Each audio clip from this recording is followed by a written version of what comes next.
25 years ago, this was the starting line for Canada's Terry Fox. The shallows of the Atlantic at St. John's, Newfoundland. From there, he would head west, into rural provinces, through the streets of Toronto, across countless canyons, and finish near his home in Vancouver, where the sun sets into the Pacific. If I don't make it, nobody would make it. Maybe I won't make it, but if it's up to me, I think I can do it. Terry Fox was an 18-year-old from British Columbia when he was diagnosed with bone cancer in his right knee. Amputation and chemotherapy left him with an artificial leg and memories of those still in the cancer ward. Kids my age and younger, and you just can't leave something like that and try and forget it. And I couldn't anyway. I had to try and do something about it. And so he did. Terry trained on his new leg for 14 months. The prosthetic that Terry had was actually a walking leg. Back in the 1980s, people didn't run on prosthetic legs. Running on his prosthetic leg was incredibly painful for Terry. His stump would chafe and bleed. I don't run a normal technique. I have to take an extra off my real leg in order to have time for my artificial leg to come through. He set many goals for himself, and he had to work incredibly hard to achieve them. Then told his family that he would run east to west across Canada, hoping to raise $1 million for cancer research. I said, "Why can't you run across British Columbia?" And he said, "Because not only people in BC get cancer." Well, I couldn't argue that. When I'm running each day, I take one day at a time. When I'm running, I take 1 mile at a time, and I take one corner at a time. On April 12, 1980, at the easternmost point of Canada, it began, the Marathon of Hope. And Terry would do it by running 26 miles. A marathon, every single day. He ran from Newfoundland towards his hometown of Vancouver, where he planned to finish the run and pour water he collected from the Atlantic into the Pacific, symbolically uniting our country. It defies logic, really. Not only running a marathon, who runs a marathon a day, let alone who runs a marathon a day on an artificial leg?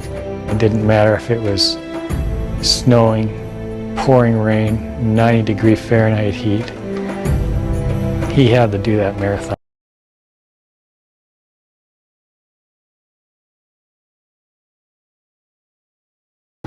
With his best friend Doug Alward and brother Daryl following in a support van, 21-year-old Terry would rise at 4 a.m. to run 12 miles, rest, then do 14 miles in the afternoon, seeking donations across lonely expanses of highway.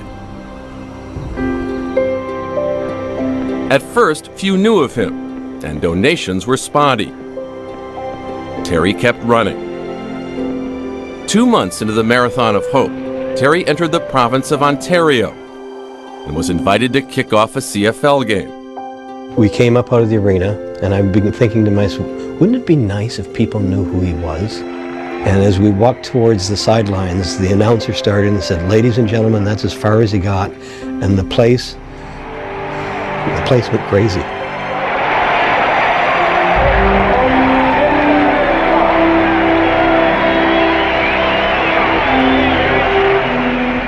With Bill Viggers publicizing Terry's run, the crowds got bigger. More money flowed in.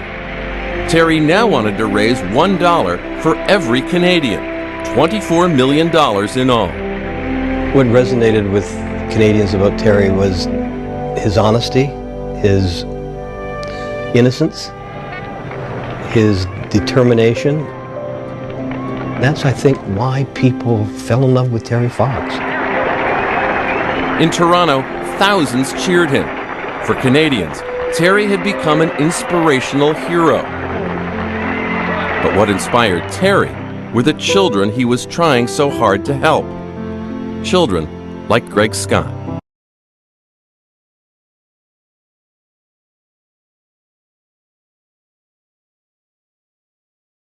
I'm crying now because there's somebody here right now who is going through the same thing that I went through. Exact same thing, and he's only 10 years old. And I had the most inspirational day of my life today. And so Terry gave himself an afternoon off from the Marathon of Hope to swim with Greg. It was just the 4th day off in 137 days on the road. Greg was a great boost to Terry at the time, because I don't think at the time Terry wasn't feeling very good. As he approached the city of Thunder Bay on September 1st, Terry Fox had run 3,339 miles, nearly the distance between Miami and Seattle. He was on this stretch of road, at this white marker, when he asked to be taken to the hospital. It was just east of Thunder Bay, Ontario, when things started to change. Terry knew earlier on that something was wrong. It was very rare for him to want to go and see a doctor. So when they stopped in Thunder Bay, everybody knew that something very serious was happening. Thunder Bay was a surprise and shock, and we weren't expecting that. None of us were, including Terry. Doctors there examined Terry's lungs, then offered a diagnosis. The cancer had returned. He had a tumor the size of a lemon and a tumor the size of a golf ball on both sides of in both his lungs. And that's what he ran 26 miles with the day before and the day before and the day before. From a stretcher, Terry shared the news of his diagnosis. Hardness in breathing. Near the end of the day, 18 miles, I was coughing and choking and had pain in my neck and my chest. And I did 3 more miles, and I decided I had to go see a doctor. And it was discovered then that originally I had primary cancer in my knee 3.5 years ago. And that the cancer had spread. And now I've got cancer in my lungs. And we got to go home and try and do some more treatment. But all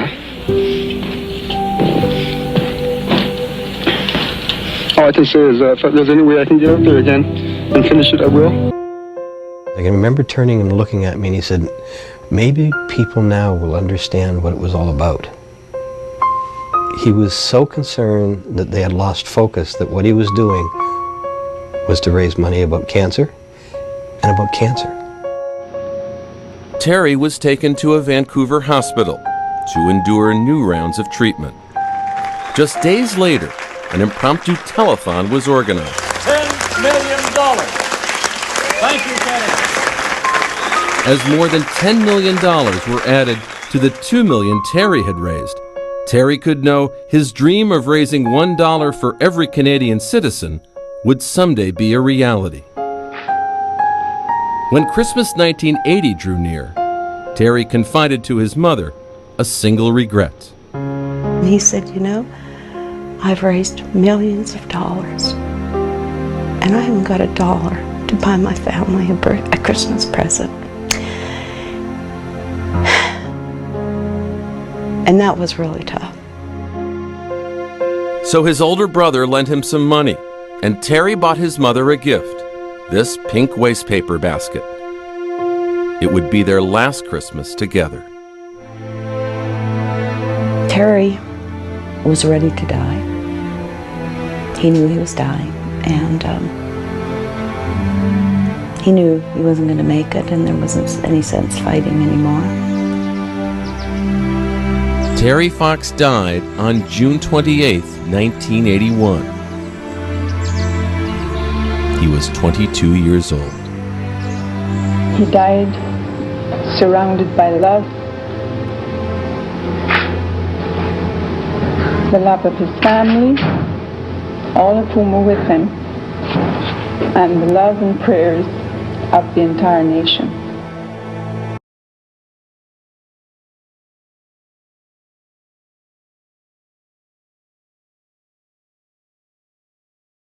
You may not recognize Darren Wark of Victoria, but I'll bet you know his cousin. What Terry was doing for the country was spectacular. We haven't seen it since, and I'm not sure we'll ever see it again. Darren is from Terry Fox's hometown, Winnipeg. The Fox family moved from there to BC in 1968. My grandfather and Terry's grandfather were brothers, so I'm a cousin.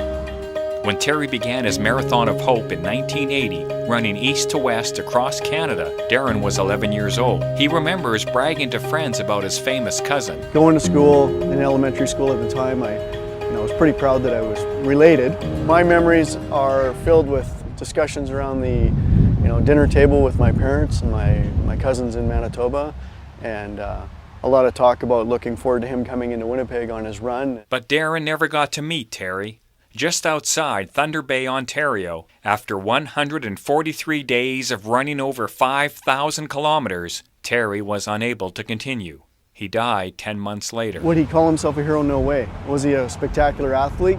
Well, I don't know too many people in the world who've run a marathon a day for 143 days. The hurting must stop and really make a difference for these kids, and that's what really motivated him to break the news to his mom, Betty, that he wasn't going to run the Vancouver Marathon. He was going to run a marathon across Canada, to raise $1 for every Canadian. Terry's goal was to raise $24 million.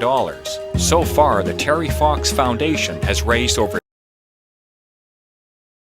For 44 years, Terry Fox has been an inspiration to Canadians, a legacy of hope and resilience that continues 1 kilometer at a time, $1 at a time, all to fund innovative cancer research. That journey continues at the Royal BC Museum. Harry Coro reports. It's a quiet day at Mile Zero in downtown Victoria. A mother and daughter stand side by side looking at the statue of a true Canadian hero, Terry Fox. Dreams are made possible if you try. His words have inspired Canada and the world when 44 years ago his journey to raise money for cancer research began. At the Royal BC Museum, crowds gather to hear that Terry Fox's legacy will now be protected and preserved for generations to come. Words spoken through tearful moments. We would not be here today if Mom did not recognize the need to protect all things Terry. That turn into moments of elation. I am so honored today to announce a 20-year partnership between the Terry Fox Centre and the Royal BC Museum for the stewardship and preservation of the Terry Fox collection. Guess what? I get to sleep better for the next 20 years. The Fox family will still retain ownership of the collection, and at the moment, there's no timeline for this partnership to officially begin. The collection is currently on the mainland, so we will send the team over to do the collection assessment. We will then bring the collection into the museum and do all of our cataloging and all of our work. RBCM will work with the Fox family to determine what the exhibition may look like to ensure it truly captures Terry Fox and his legacy.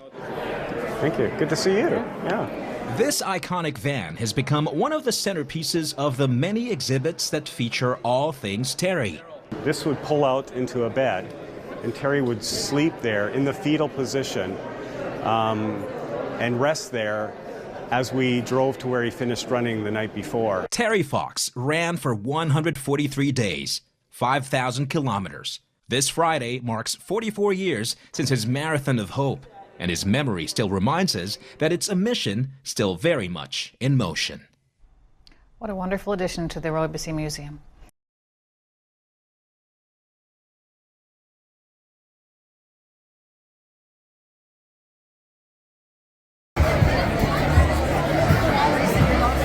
Four, 3, 2, 1, go!